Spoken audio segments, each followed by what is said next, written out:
অসংখ্য ছেলে আছে যারা ফরজ গোসল সহি তরিকায় কিভাবে করতে হয় জানেও, আপনি খবর নেই। তাহলে এই অপদার্থ তো আজীবন না পায়। এত না পাক গোসল করলে পাক হয় না, শরঈ পদ্ধতিতে গোসল করলে পাক হয়। ইসলাম যেভাবে বলছে ওইভাবে গোসল করলে পাক হয়। এমনি ডুব দিলে পাক হয় না, এমনি বঙ্গোপসাগরে চুবাইলেও পাক হয় না। শরীয়ত সম্মত পদ্ধতিতে গোসল করতে হবে। ইসলাম নির্ধারিত পদ্ধতি বলছে।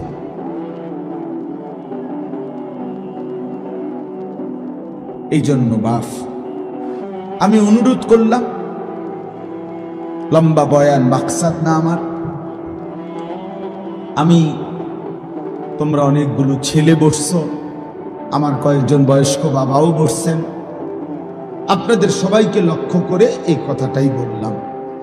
এক নাম্বার কথা হলো এটা, নিজের জীবনের উপরে কদর করেন, হায়াতের কদর করেন, ভাবতে শিখেন।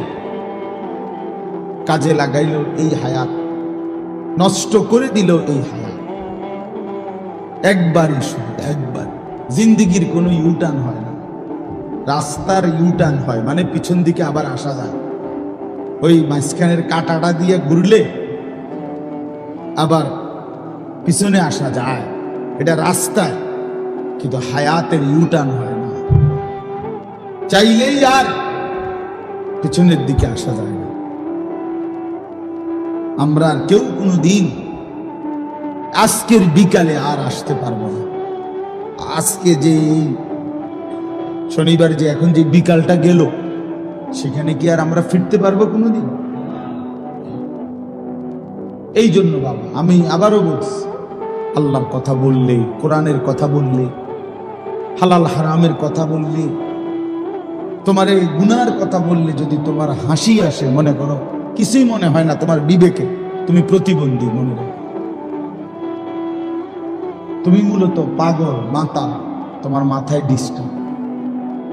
সত্যি কথা, মানুষ বুদ্ধিবৃত্তিক ভাবে কিছু প্রতিবন্ধিতা আছে এমন যেটা বোঝা যায় না, যেটা কেউ অনেকে বুঝেও না যে সে যে প্রতিবন্ধী। সব প্রতিবন্ধী একরকম না। বুদ্ধি প্রতিবন্ধী আর শ্রবণ প্রতিবন্ধী এক কথা না। কথার কথা, একজন কানে শোনে না, সে একটা প্রতিবন্ধী। আরেকজন হলো সে একজন আকলে তেমন কিছু ধরে না, স্বাভাবিক সব চলতেছে, তো এইটা একরকম না। আল্লাহ তাআলা কোরআন কারীমের জন্য বলছেন, পাপী নাফরমানদের ব্যাপারে, প্রত্যেক নাফরমান পাপীর ব্যাপারে কোরআন শরীফে বহু আয়াত আছে। আল্লাহ তাআলা একটা কথা ঘুরে ঘুরে বলছে, ওয়া আকসারুহুম লা ইয়াকিলুন, ওয়া আকসারুহুম লা ইয়াকিলুন, ওয়া আকসারুহুম লা ইয়াফকাহুন, ওয়া আকসারুহুম লা ইয়ালামুন। আল্লাহ বলছেন নাফরমান অধিকাংশই তারা কিছুই বোঝে না, কিছুই জানে না, কিছুই তাদের আকলে ধরে না। তো কোরআন শরীফের শব্দ লা ইয়াকিলুন, আকল নাই, আকলে ধরে না। লা ইয়াফকাহুন, কিছুই বোঝে না। লা ইয়ালামুন, কিছুই জানে না, কিছুই জানে না। গুনাহ মানুষকে নিস্তব্ধ করে দেয়, গুনাহ মানুষকে অপদার্থ বানিয়ে দেয়, গুনাহ মানুষকে প্রতিবন্ধী বানিয়ে দেয়। একটা পর্যায়ে নাফরমান বেঈমান, আল্লাহ তাআলা কোরআনে বলছে, আল্লাহর অবাধ্যতা, কুফর, শিরিক, গুনাহ একদিন মানুষটাকে কেমন বানায় যে এমন হয়ে যায় যে তার দিল থাকে কিছুই বুঝে না, কান থাকে কিছুই শুনে না, চোখ থাকে কিছুই দেখে না। লাহুম কুলুবুল লা ইয়াফকাহুনা বিহা ওয়া লাহুম আযানুন লা ইয়াসমাউনা বিহা ওয়া লাহুম আ'য়ুনুন লা ইউবসিরুনা বিহা। আর এভাবে আল্লাহ ডাইরেক্ট বলছে, উলাইকা কাল আনআম, এটা আর কিছু নয়, শুধুই জানোয়ার। এই জন্য আমি যে একটু আগে বললাম, দোস্ত বেনামাজি তুই জানোয়ার, এটা আল্লাহর কোরআন। বেহায়া তুই জানোয়ার, মূলত চরিত্রহীন সন্তান, চরিত্রহীন নারী, বেপর্দা বেপর্দা নারী, বেহায়া নারী নিজের রূপ আর যৌবন বিক্রি করে রাস্তায় মানুষের সামনে সামনে ফেরি করে, ওই মূলত জানোয়ার ছাড়া আর কিচ্ছু না, ওই হাইওয়ান, ওই হাইওয়ান। প্রত্যেক পাপী মধ্যে আকল নাই। গুনাহ মানুষকে মূর্খ বানিয়ে দেয়, আকল শেষ করে দেয়। এজন্য প্রত্যেক পাপী জাহেল। কোরআন শরীফে আছে। হ্যাঁ, একটা চমৎকার উদাহরণ আছে কোরআন শরীফে। ইউসুফ আলাইহিস সালামের 10 ভাই, ওনারে ছোটবেলায় পানির কূপে ফেলে দিছে না, আপনারা জানেন না এটা? তো এরপরে তো কত ঘটনা, কত কিছু হইল না। ইউসুফ আলাইহিস সালামকে আল্লাহ উঠাইলেন, উনি মিশরে গেলেন, জুলাইখার বাড়িতে ছিলেন, জুলাইখা অবৈধ প্রস্তাব দিছেন, উনি উনার শতভাগ চরিত্র হেফাজত করছেন। একটা পর্যায়ে জেলখানায় গেছেন, জেলখানার থেকে বের হইছেন, বের হওয়ার পরে মিশরের অর্থমন্ত্রী হইছেন। এরপরে মিশরে এবং আশেপাশে চতুর্দিকে দুর্ভিক্ষ লাগছে। দুর্ভিক্ষ লাগার পরে উনি বিনা অল্প মূল্যে খাদ্য বিক্রি করতেন ইউসুফ আলাইহিস সালাম মিশরের অর্থ মন্ত্রণালয় থেকে। তো ওই দীর্ঘদিন 40 বছর পরে, বরাবর 40 বছর পরে ওই 10 ভাই এই অভাবে পইরা মিশরে আসছে খাদ্য কিনতে অর্থমন্ত্রীর কাছে।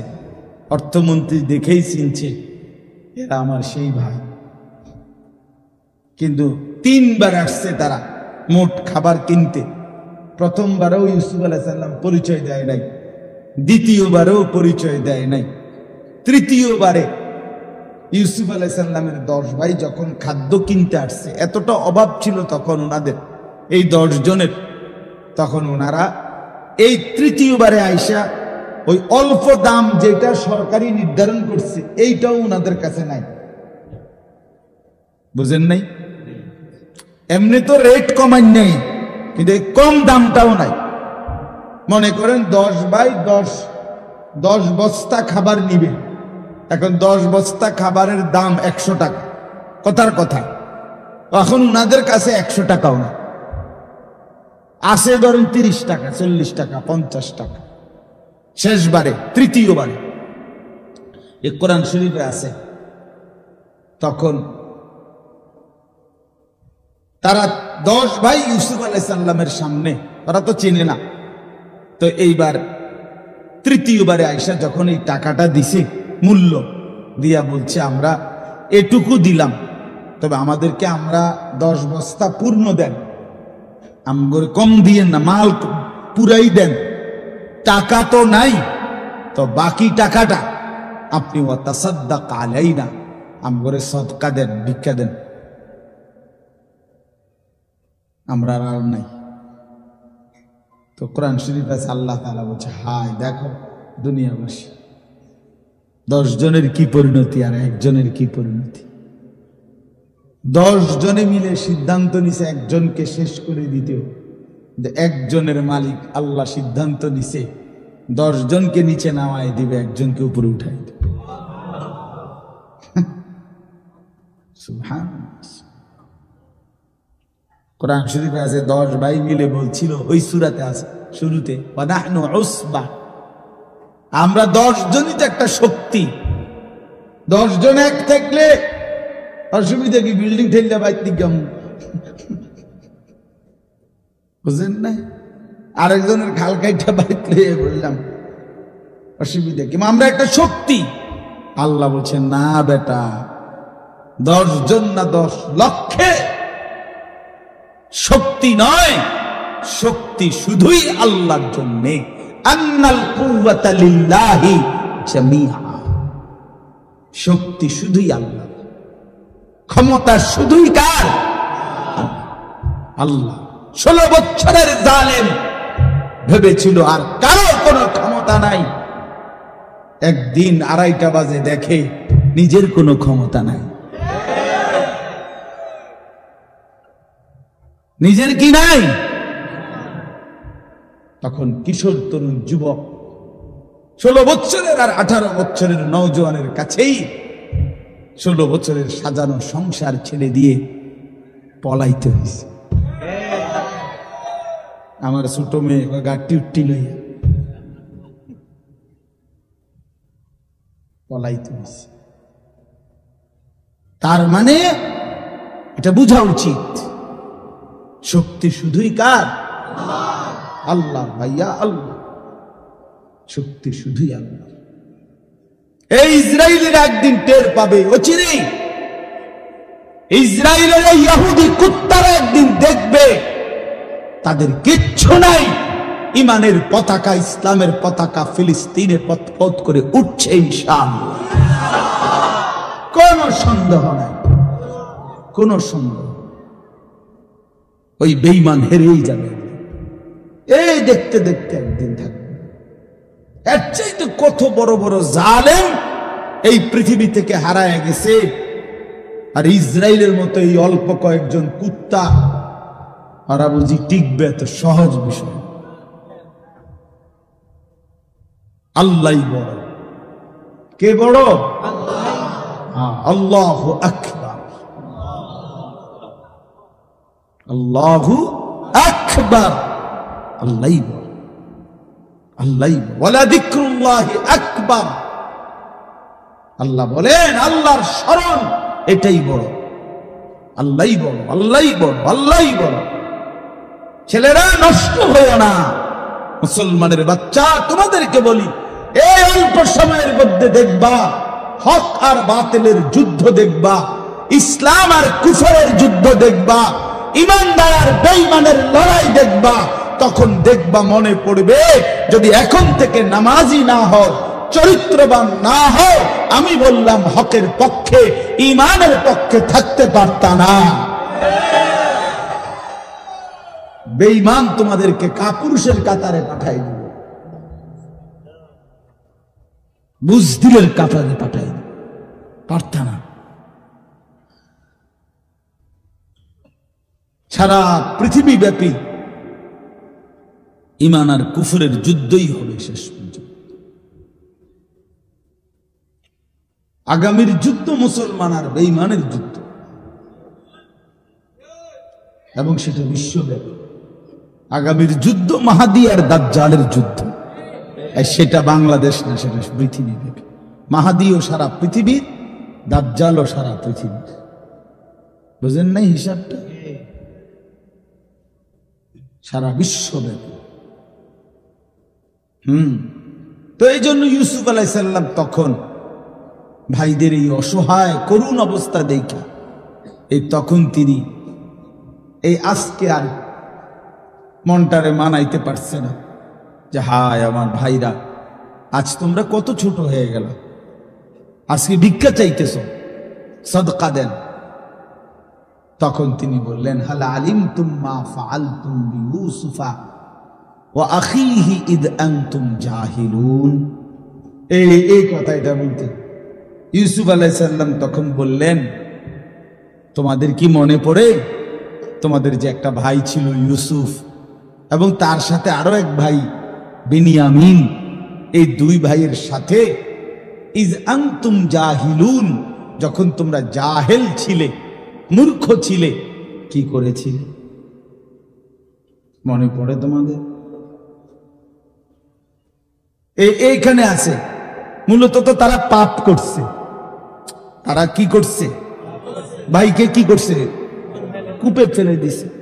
কিন্তু আল্লাহ তাআলা ইউসুফ আলাইহিস সালামের ভাষাটা কি ব্যবহার করছে, যে যখন তোমরা মূর্খ ছিলে। এই আয়াতের তাফসীরে স্পষ্ট আছে। এজন্য তাফসীর ইবনে কাসিরে আমি নিজে পড়ছি, কুল্লু মান আসাল্লাহ ফাহুয়া জাহিল।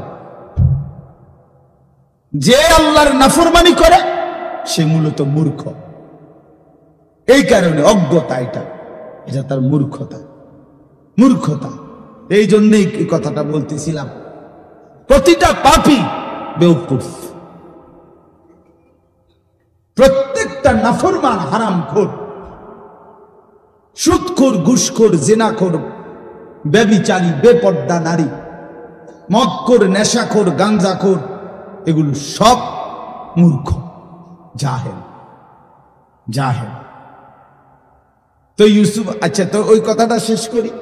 ইউসুফ আলাইহিস সালাম যখন এটা ছেলেদের ভাইদেরকে বললেন, মনে পড়ে যখন তোমরা মূর্খ ছিলে, তো তোমাদের ওই দুই ভাইয়ের সাথে তোমরা কি আচরণ করছিলা? কোরআন শরীফে আছে 10 ভাই একসাথে লাভ দিছে, লাভ দিয়া তাকাইয়েই ওনার দিকে, ক্বালু আইন্নাকা লাআনতা ইউসুফ, আরে তাহলে তুমি কি সেই ভাই ইউসুফ নাকি? হ্যাঁ, কলজাত লাভ দিছে যে এই বাঙ্গো ভাই, অথচ কোনো যুক্তি নাই। উনি ইউসুফ আলাইহিস সালাম হইব কেন?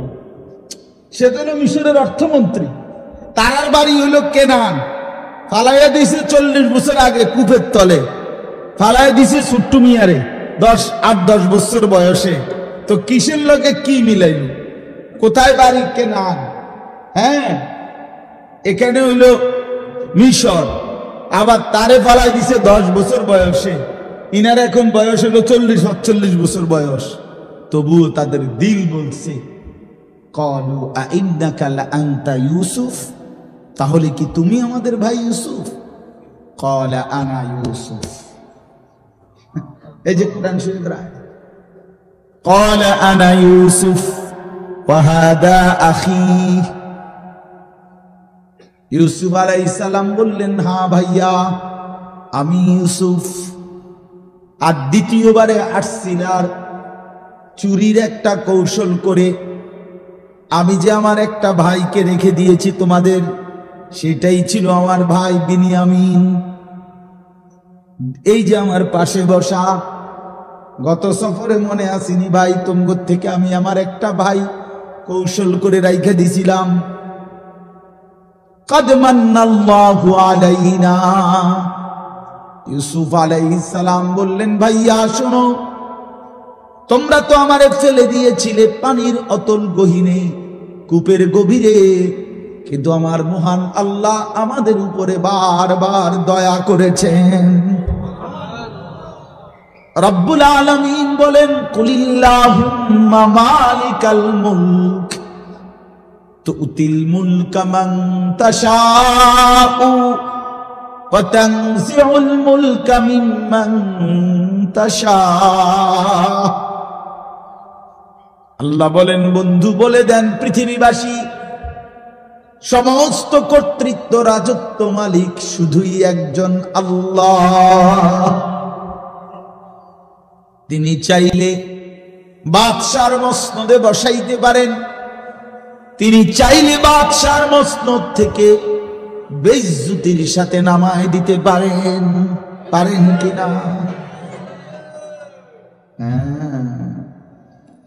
আতুইজ্জু মান তাশাউ ওয়া তুযিল্লু মান তাশা। তিনি চাইলে কাউকে ইজ্জত দেন, তিনি চাইলে কাউকে বেইজ্জতি করেন। ইজ্জত দেনে ওয়ালা কে? আল্লাহ। বেইজ্জতি করনে ওয়ালা কে? বাদশার মসনদে বসায় কে? বাদশার মসনদ থেকে টেনে নামায় কে? আল্লাহ। ইউসুফ আলাইহিস সালাম বলছেন, এবার সবাই শুনেন, ছেলেরাও শুনো বাপ। ইউসুফ তার 10 ভাইকে বললেন, বন্ধু ভাই আমার শুনে নাও, কিয়ামত দিবসের জন্য একটাই মূলনীতি, ইন্নাহু মান ইয়াত্তাকি ওয়া ইয়াসবির ফাইন্নাল্লাহা লা ইউযিউ আজরাল মুহসিনিন। বললেন, ভাই শুনে নাও, নিশ্চয়ই যারা আল্লাহকে ভয় করে গুনাহ ছেড়ে দেয়, কি ছেড়ে দেয়, এবং যারা সর্বাবস্থায় আল্লাহর ফয়সালার উপরে সবর করে, ধৈর্য ধরে, এমন নেককার ব্যক্তির জীবনের একটা নিঃশ্বাসও আল্লাহ তাআলা বিফলে যেতে দেন না।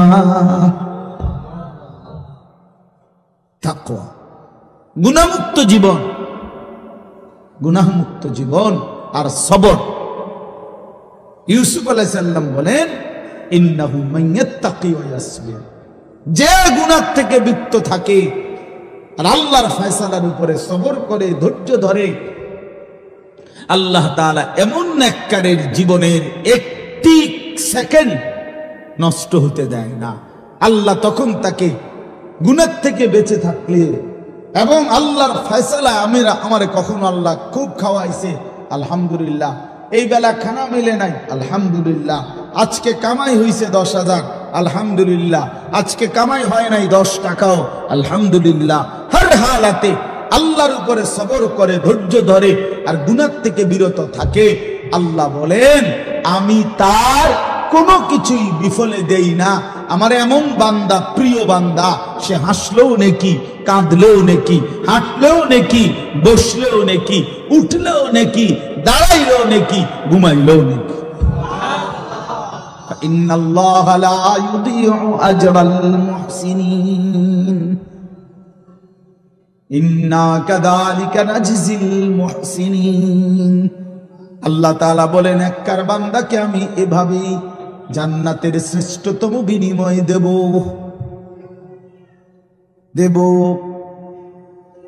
আল্লাহ আমাদেরকে বুঝ দান করে, বুঝ দান করে।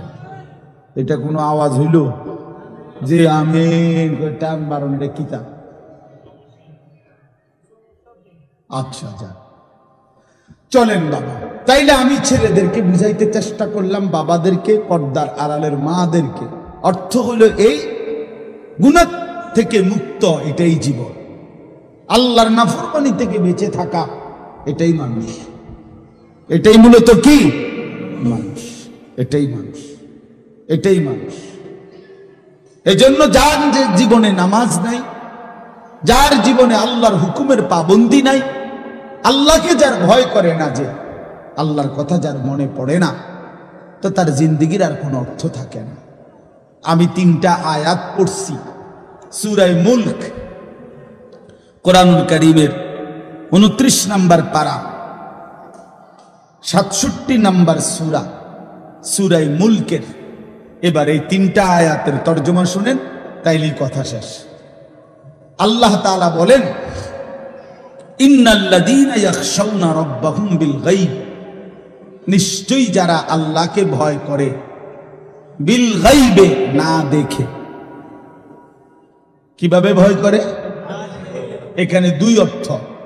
এক, আল্লাহকে ভয় করে, আর আল্লাহর বলা অদৃশ্য যেই বিষয়গুলো, সেগুলোকে ভয় করে।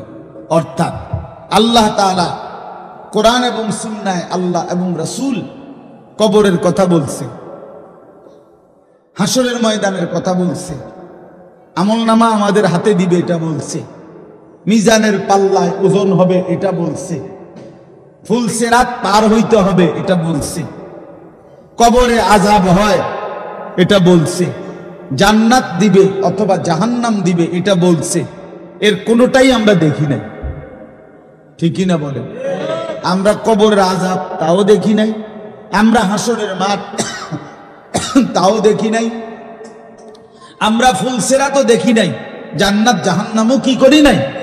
কিন্তু আল্লাহকে বিশ্বাস করি বলে, আল্লাহকে ভয় করি বলে এগুলো মানি, এগুলো আমরা কি করি?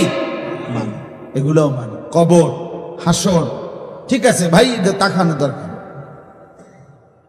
তো কবর, হাসর, মিজান, ফুলসিরাত, জান্নাত, জাহান্নাম, এগুলোকে যে ভয় করে সেই আল্লাহকে ভয় করে। আর আল্লাহকে যে ভয় করে, খোদার কসম, এটার অর্থ একটাই, সে গুনাহ থেকে বিরত থাকে। গুনাহ থেকে যে বিরত থাকে সেই আল্লাহকে ভয় করে। এজন্য আল্লাহকে ভয় করে এ কথার মানে কি? গুনাহ থেকে বিরত থাকে। গুনাহ থেকে বিরত থাকে এ কথার ফলাফল কি? আল্লাহকে ভয় করে। এই কাগজের এই পিঠও কি, কাগজের এই পিঠ তো এই পিঠ, এই পিঠ তো এই পিঠ, এটা আলাদা করা যায় না। মানে ধরেন এই পৃষ্ঠাটার মধ্যে তো কোনো লেখা নাই, আছে তো এটা হালাই দেন, এটা তো কাম নাই। কাম হলো আমার এই পৃষ্ঠাটা, এটার মধ্যে লেখা আছে, এটা কেমনে ফেলাইবেন? বোঝেন নাই? এই লেখা টিকে রাখতে হলে কি করতে হইব? এটা এটা নিলে আলাদা করবো কি দিয়া? ওটা তো দুই পাটওয়ালা না। ঠিক এরকম আল্লাহকে ভয় করে তো গুনাহ থেকে বিরত থাকে, গুনাহ থেকে বিরত থাকে তো আল্লাহকে ভয় করে। তো এই পিঠে যদি লেখেন আল্লাহর ভয়, তো ওই পিঠে পাইবেন গুনাহ থেকে বিরত থাকে। এতে পিঠে যদি দেখেন গুনাহ থেকে বিরত থাকে, তো ওই পিঠ উল্টাইলে দেখবেন আল্লাহকে ভয়, আল্লাহকে ভয়, এটা উল্টাইলেই পাবে। তো ইন্নাল্লাযীনা ইয়াখশাউনা রাব্বাহুম বিল গায়ব, নিশ্চয়ই যারা না দেখে আল্লাহকে ভয় করে, মানে আল্লাহর কথাগুলোকে ভয় করে, আখিরাতকে ভয় করে, পরকালকে ভয় করে, কবরকে ভয় করে, জাহান্নামকে ভয় করে, হাসরের মাঠকে ভয় করে, আল্লাহ বলেন আমি তাদেরকে দুইটা পুরস্কার দেব। সুবহানাল্লাহ। কয়টা পুরস্কার? লাহুম মাগফিরাহ। এক নাম্বার আল্লাহ বলেন এমন বান্দার জীবনের সমস্ত গুনাহ আমি আল্লাহ মাফ করে দেব। দ্বিতীয় পুরস্কার ওয়া আজরুন কাবীর, আমি আল্লাহ এমন নেককার বান্দা আমাকে ভয় করে গুনাহ থেকে বেঁচে থাকে যে আমি আল্লাহ তাকে সর্বশ্রেষ্ঠ পুরস্কার জান্নাত দিয়ে দেব। এটা আল্লাহ তাআলার কথা, আল্লাহ তাআলার ওয়াদা, আল্লাহ তাআলার ওয়াদা। উইদ্দাত লিল মুত্তাকিন, আল্লাহ তাআলা বলেন জান্নাত বানানোই হয়েছে মুত্তাকিদের জন্য, আমাকে ভয় করে এমন বান্দাদের জন্য, এমন বান্দাদের জন্য। প্রিয় ভাই আমার, বন্ধু আমার, গুনাহমুক্ত জীবন গঠন করতেই হবে দোস্ত আমার, নাহলে কষ্ট পাইবা ভাইয়া, বাবা কষ্ট পাইবেন, মা বোনদেরকেও বলি কষ্ট পাবেন, আমিও কষ্ট পাবেন, আপনিও পাবেন। কবরের আযাব, হাসরের ময়দানে জাহান্নামের আযাব, হাসরের ময়দানের আযাব সে তো বহুত পরের কথা। রাসূলুল্লাহ সাল্লাল্লাহু আলাইহি সাল্লামের হাদিসের মধ্যে আছে, আল্লাহর নবী বলেন মা রাআইতু মানজারান কাত্তু ইল্লা ওয়াল কবরু আফজাউ মিনহু। আল্লাহ রাসূল বলছে উম্মত, কবরের চাইতে ভয়ানক আযাব, কবরের আযাবের চাইতে ভয়ানক কোন দৃশ্য আমি মুহাম্মদ জীবনের দুই চোখে আর কিছু দেখি নাই। মা রাআইতু মানজারান কাত্তু, এতটা ভয়ানক আযাব, এমন ভয়ঙ্কর দৃশ্য আমি রাসূল আর কিছুই দেখি নাই। আল্লাহর নবী সাল্লাল্লাহু আলাইহি সাল্লাম বলেন কবরে নাফরমান যখন প্রশ্নের উত্তর দিতে পারবে না, তখন একজন ফেরেশতা এসে ইউদরাবু লাহু বিমিতরাকাতিন মিন হাদিদ, লোহার একটা গুজ্জ, লোহার একটা হাতুড়ি দিয়া তারে এত জোরে একটা আঘাত করবে, দরবাতান বাইনা উযুনাইহি, দুই কান বরাবর মাঝখানে আঘাত করবে।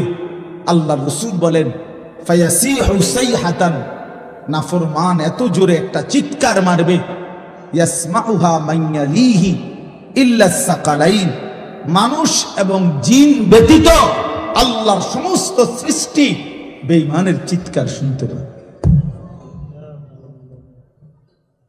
প্রিয় বন্ধু, এ তো কবরের আযাব, সামনে তো আছেই, সামনে তো আছেই।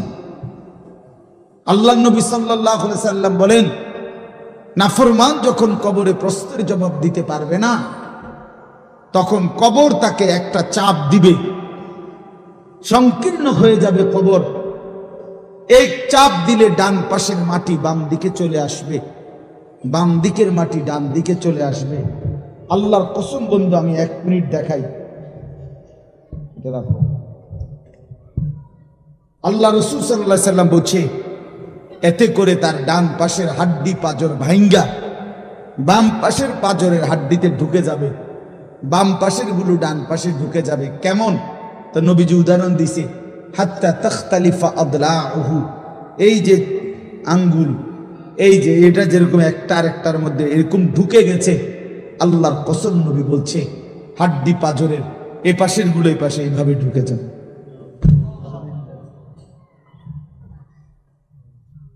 তামসা করো না, তামসা করো না। শিরবেডি সামন আর মোবাইল আর একটা মোটরসাইকেল চালান আর চুলিরে এমনি একটু পরপর ফিরাম, এটা ছাগলামি ছাড়া আর কিচ্ছু না। এটা কোনো জীবন না ভাইয়া, মাত্র দুটি খাওনার হইতে লাউন, এটা কোনো জীবন না। জীবন অনেক সুন্দর, হায়াত অনেক দামি, হায়াত অনেক দামি। হ্যাঁ, নিজের কল্যাণ, মানুষের কল্যাণ, নিজের আখেরাত, মানুষের দুনিয়া সুন্দর করা, এই সবটার মধ্যে অনেক তৃপ্তি আছে। গুনার মধ্যে তেমন কোনো তৃপ্তি নেই, অপরাধ বোধ কাজ করে। যে যত বড় গুনাই করুক, তার ভিতরে কিছুটা হলেও লজ্জিত অনুভূতি থাকে, যে কেউ যদি জানে, কেউ যদি দেখে, কেউ যদি বুঝে। তাহলে তো গুনাহ মানুষকে স্বস্তি দেয় না, লোনা জলে তৃষ্ণা মেটে না। মানে যে পানি লবণাক্ত, ওই পানিতে কি হয় না, এই ঠিক বুজুর্গানে দিন বলে, লোনা জলে যেমন তৃষ্ণা মেটে না, গুনায় সেরকম তৃপ্তি আসে না। তুমি 1 কোটি নারীও দেখলে তোমার তৃপ্তি হবে না। একজন পবিত্র স্বামী স্ত্রী, তারা হালাল স্বামী স্ত্রী যে পরিমাণ তৃপ্ত হয়, তুমি পৃথিবীর সব নারী উলঙ্গ করে দেখলেও সেই তৃপ্তি হবে। আমি বুঝার জন্য খোলামেলা বললাম। তুমি অপেক্ষা করো যুবক, তুমি অপেক্ষা করো, নষ্ট হইও না। এই পৃথিবীতে স্বামী স্ত্রী, নারী পুরুষের এই পবিত্র বন্ধন দিয়েই পৃথিবী এই পর্যন্ত আসছে, আল্লাহর ইচ্ছা। স্বামী স্ত্রীর বন্ধনের মাধ্যমে মানুষের এই ধারাবাহিকতা। তো কাজেই এমন একটা নারী, এমন একটা স্ত্রী হালাল অপেক্ষা করলে অচিরেই মিলে যাবে, আল্লাহর পক্ষ থেকেই মিলে যাবে। যাকে আল্লাহ পুরুষ বানিয়েছেন, তার জন্য আল্লাহ তাআলা বৈধ স্ত্রীও সৃষ্টি করেছেন, এটা কোরআন শরীফে আল্লাহ বলছেন। কাজে এইটার জন্য নিজেই এই অল্প বয়সে কুত্তার মতো হয়ে যাওয়া, শুয়োরের মতো হয়ে যাওয়া, জানোয়ারের মতো হয়ে যাওয়া, এটা সুস্থ স্বাভাবিক কাজ নয়। কেন তুমি কুত্তার মতো পাগল হয়ে গেলা? পৃথিবীর সব নারী দিয়া তুমি করবা কি? কি করব? নর্তকী দিয়ে তুমি করবা কি? অশ্লীল নারী দিয়ে তুমি করবা কি? যার নিজের কোনো চরিত্র নাই, যে বেপর্দা, বেহায়া, যেই গায়িকা, যেই নায়িকা, যেই নর্তকী, যেই বেশরম নারী, নিজের কোনো ইজ্জত নাই, যার কাছে নিজের কোনো পর্দা নাই, নিজের কদর নাই, সে তোমারে সুখ দিবে কিভাবে? আল্লাহ আমাদেরকে বুঝার তৌফিক দান করুন। আল্লাহ তাআলা বলেন, ওয়া আসিররু কাওলাকুম আবিজাহরু বিহি ইন্নাহু আলিমুম বিযাতিস সুদূর। আমাদেরকে সতর্ক করছে আল্লাহ, বলছে বান্দা, আমার থেকে বাঁচাবার জন্য, গুনাহকে আড়াল করবার জন্য তুমি যত কৌশলী অবলম্বন করো না কেন, আমি সব জানি। তুমি যদি জোরে কথা বলো, আমি এটা যেমন শুনতে পাই, একদম আস্তে বললে, ইয়ারফোন লাগাইয়া কইলেও আমি শুনি। ইন্নাহু আলিমুম বিযাতিস সুদূর, তোমার অন্তরের ভিতরে যেই জল্পনা কল্পনা, আমি তাও জানি। তাহলে আমি আল্লাহ থেকে আড়াল করবা কেন? ওয়া আসিররু কাওলাকুম, তোমাদের কথাগুলো যদি আস্তেও হয়, আবিজাহরু বিহি, তোমাদের কথাগুলো যদি উঁচু আওয়াজেও হয়, ইন্নাহু আলিমুন, নিশ্চয় আল্লাহই সব জানেন, বিযাতিস সুদূর, অন্তরের জল্পনা কল্পনা সহ। তাহলে আল্লাহ থেকে আড়াল করার সুযোগ কি? সর্বশেষ আল্লাহ বলেন, আলা ইয়ালামু মান খালাক ওয়া হুয়াল লাতীফুল খাবীর। আল্লাহ তাআলা বলে, বান্দা আমার একটা যুক্তি শুনো তো। আল্লাহ একটা যুক্তি দিছে আমাদেরকে, আলা ইয়ালামু মান খালাক। আচ্ছা বলো তো বান্দা, যিনি সৃষ্টি করেছেন তিনি জানবে না কি বানাইছেন, কি করতেছে? মানে এটা যে কোম্পানি বানাইছে, এটা কোনান দিয়ে কথা কয়, কোনান দিয়ে আওয়াজ বাইর হয়, এটা কোম্পানি জানে না, জানেও আলগা মানুষে। কথা বলেন না কেন? কোম্পানি বানানোওয়ালা কোম্পানি তো অধিক জানে এটার ব্যবহার বিধি। তা আল্লাহ তাআলা বলেন, আমি বানাইলাম, আমি জানতাম না, তুমি এটা কি করো? তুমি এটা ভাবলা কেমন? বেওকুফ। আলা ইয়ালামু মান খালাক, যিনি সৃষ্টি করলেন তিনি জানবেন না? তিনি বুঝবেন না, তিনি শুনবেন না। ওয়াহুয়াল লতীফুল খবীর। অতএব শুনে নাও বান্দা, আল্লাহ তাআলা সূক্ষ্ম থেকে সূক্ষ্ম, বিন্দু থেকে বিন্দু বিষয়ও জানেন এবং পৃথিবীর সমস্ত সৃষ্টির ব্যাপারে একসাথে খবর রাখেন। রাখেন কিনা বলেন? আল্লাহ থেকে আড়াল করার কোনো সুযোগ, কোনো সিস্টেম নাই। যিনি বানাইছেন তিনিই জানেন, কি বানাইছেন, কি করছে সব জানেন। এই জন্য আল্লাহ তাআলা বলেন, আলাম ইয়ালাম বিআন্নাল্লাহা ইয়ারা। বান্দা মনে রেখো, আমি কিন্তু সারাক্ষণ তোমাকে দেখি। কতক্ষণ? রাত 2টা, দিনের 2টা আল্লাহর কাছে বরাবর।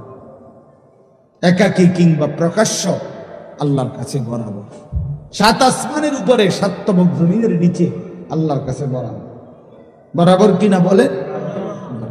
এই জন্য যুবক ভাই, বাবারা, পর্দার আড়ালের মা বোন, সবার কাছে অনুরোধ রইল, হায়াতের কদর করে গুনাহ ছেড়ে দেন, আল্লাহকে ভয় করেন, 5 ওয়াক্ত নামাজ পড়েন।